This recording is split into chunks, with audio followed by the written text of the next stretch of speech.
C'est un très vaste sujet, le droit des données numériques dans le bâtiment.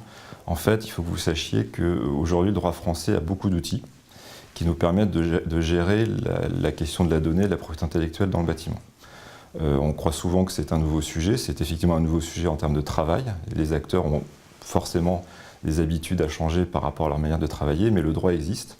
Il a plein de formes. Il y a le droit d'auteur, évidemment, que les architectes connaissent.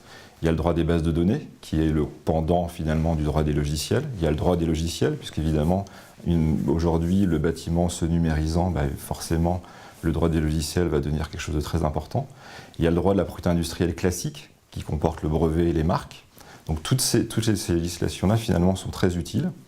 La petite différence entre hier et aujourd'hui par rapport à la conception et la maintenance des bâtiments, c'est qu'on est dans un monde de numérisation. Et dans un monde de numérisation, on va beaucoup plus utiliser ces propriétés-là.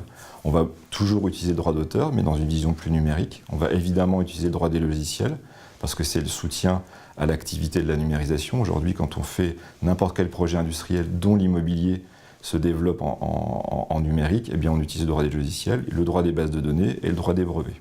Quels conseils on peut donner aux acteurs?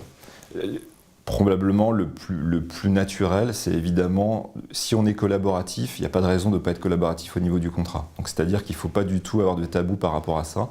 Il faut en parler très en amont, entre partenaires, pour se dire, moi j'ai une convention à mettre sur pied, il faut que je la travaille, travaillons-la ensemble.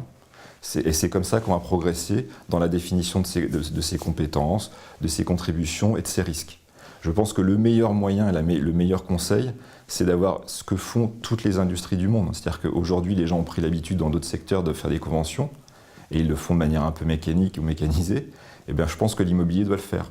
Et la première fois, c'est compliqué, la deuxième fois, ça allait un petit peu moins, puis la troisième fois, ça allait plus du tout, parce qu'on a l'habitude de parler de ces sujets-là, on a l'habitude de les traiter, et on a l'habitude de les définir, et finalement, les cas difficiles deviennent plus simples. Donc je pense que le vrai enjeu, c'est de pouvoir mettre en place des discussions contractuelles, parce que le contractuel, c'est le consensualisme, et c'est probablement mieux travailler ensemble.